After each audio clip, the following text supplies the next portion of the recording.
When juveniles was a huge problem in the state of Texas, the Speaker called on Representative Dutton to chair the Juvenile Justice and Family Committee. That's why we call him the chairman. And then, as time progressed, the state of Texas demonstrated a strong need for leadership in education. And when the Speaker saw that, not just 142, not just 5th Ward, not just Houston, Texas, but the state of Texas needed strong leadership, they called on Chairman Dutton to answer that call. Now he's the chairman of the Public Education Committee. In a time when public education is on the rope and need a strong leader, they called on the chairman to do that, and he's demonstrated his leadership as the chairman. He's not just a state representative. I want you to understand that. Because if you're at the state representative level, he represents 142. At the chairman level, he represents the entire state of Texas.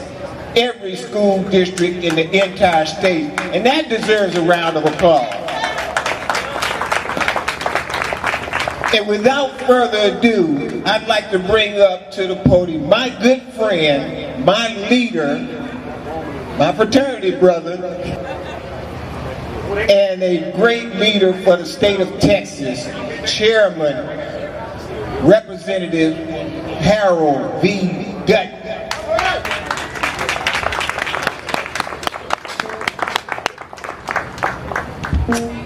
Very few times since I've been state representative have I been at a loss for words, where the event sort of overtakes me and consumes me. But today, that's what happened.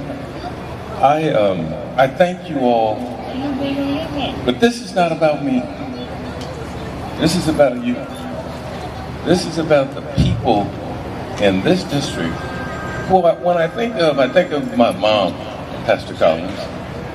I remember there were seven kids in my family, and we had a mother and father. And I used to joke that, you know, we had all those people in the house, but we had one bathroom. And we figured out how to make that work. But I used to come home and Pastor Turner, and there'd be all kinds of people at our house. All kinds of children in our house. And I used to go and tell my mother, I said, "Mother, don't we have enough children? Why do we have to feed all these other people?" She used to say, "Go in your room." And I'd have to go in my room but I learned something. I learned that a community is made up not of people in need, but of people who help. Because that's what a community is. And my mother, being the God-fearing woman that she was, she imparted that in all of us, that we had to help people who needed help. I remember walking home from school one day, and a good friend of mine, his name was Johnny Ray Traylor, and some boys were beating him up, so I decided to help him. There were 4 or 5 other boys. And so when I got home, my mother said, "What happened to you?" I said, "Well, some boys were beating up Johnny Ray Traylor." And she said, "You had to get in it?" I said, "Well, I just couldn't let him do that." And she said to me, she said, "Well, you did the right thing." And I thought she was going to fuss at me and tell my dad, because my dad didn't like the idea of people fighting. But she didn't. She told me that was the right thing to do. And she also told me, though, that I should not associate with Johnny Ray Traylor because he was always causing trouble. But let me say this to you. There's not a whole lot I have accomplished without you all. I couldn't have been state representative except you all did the things you did. And I know that there are people out here who have endeavored to make sure that their next door neighbors,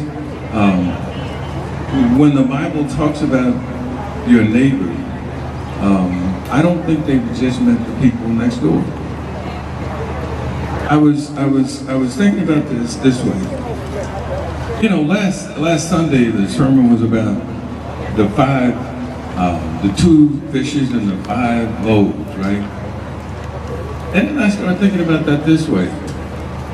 whoever that child was, the boy who brought them, he must have been intending to help himself. He must have been intending to help some other people too, because I know he couldn't have eaten all of that. And so what it said to me was this: if you'll do what you can, God will do the rest.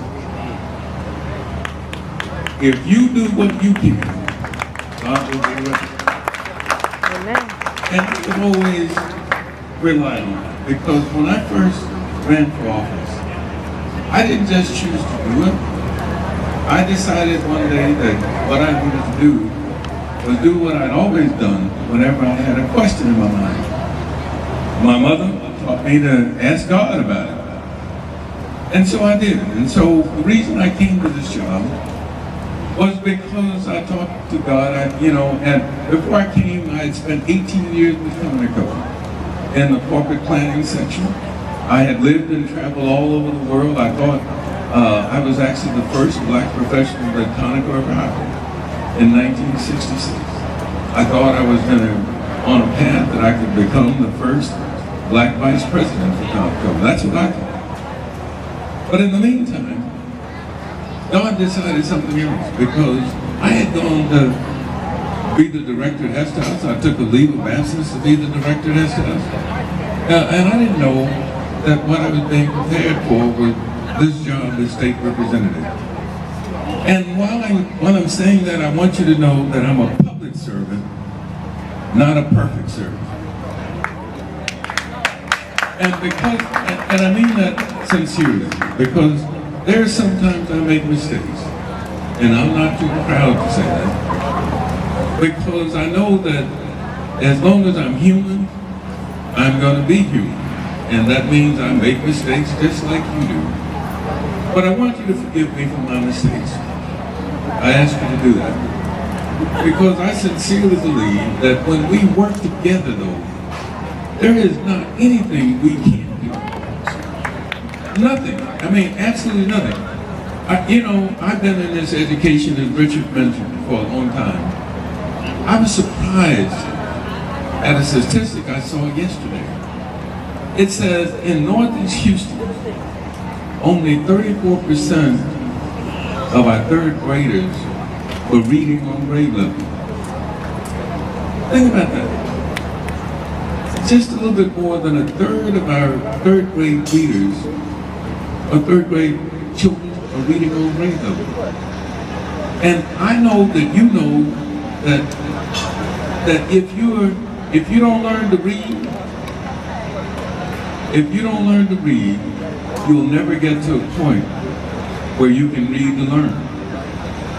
And if you don't read to learn, you end up having limited choices in life. And so while we see in the paper children who mess up all kinds of ways and do all kinds of dumb, crazy, illegal things, we need to improve that by making sure that these kids have better choices. And the only way you have better choices is you get educated. If you get educated. And God intended for you to be educated, I tell people. And I tell people you get educated so you can think. And because even the Bible says, it doesn't say you are what you do. It says, as a man thinketh, so is he. And so, if you learn to think, you'll be able to do all the other things. One of the things the Bible says in Genesis is, it talks about having dominion over everything, that a man should. How can you do that when you're not thinking, you're not smart, you're not learning? And so that's why my hat's off to the teachers that are here. Because I know that the teachers who are here have a heck of a job to do. And we ought to be about helping them. And the way we help them is we ought to go to the schools and make sure the schools are doing what they can. And do whatever we can for that child next door to that child. I know it's hot. I don't want to take up a whole lot of time, but I want to tell you thank you from the bottom of my heart. Because too seldom do we say thank you. And sometimes you have to say thank you for you, not the other person. I I was holding the door the other day, Pastor. I was holding the door for a lady, and when she went through, she didn't say thank you. And then I thought, well, she didn't need to, because I held the door for me, not for her. I held the door for me, not for her. But we ought to stop for a moment and say thank you. And so to all of our sponsors, I want to give a big thank you for making this happen.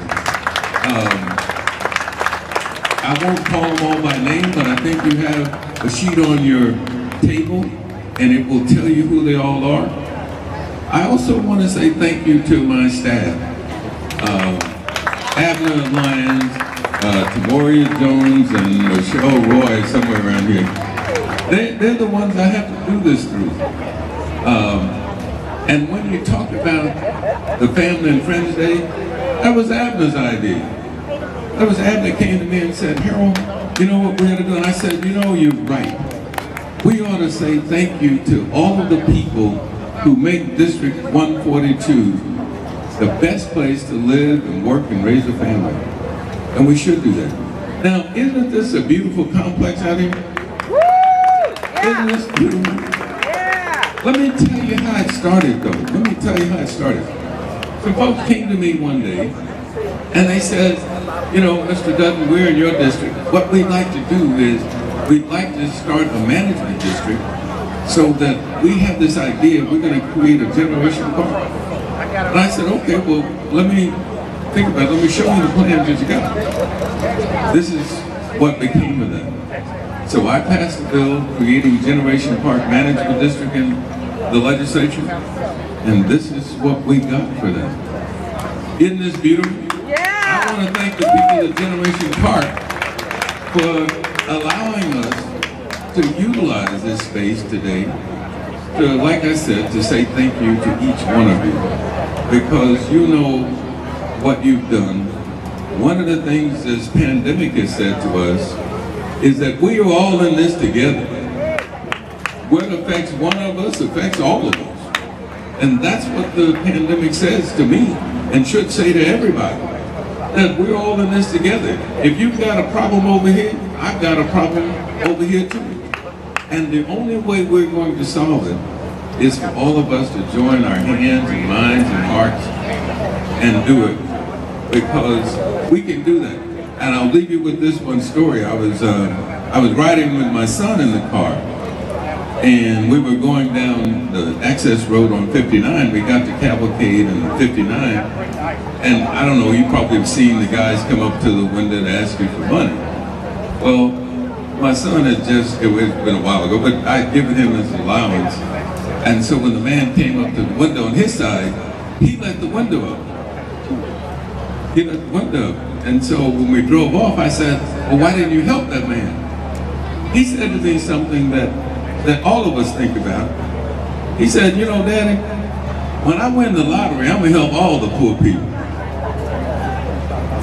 And I said, no, that's not. I mean, you have to do what I saw a man do one day out of my office downstairs. He was downstairs, he was walking down, I think it was Capitol. But he went in the garbage can, and he was looking around, and he finally found somebody had put in a bag of popcorn that they hadn't finished eating.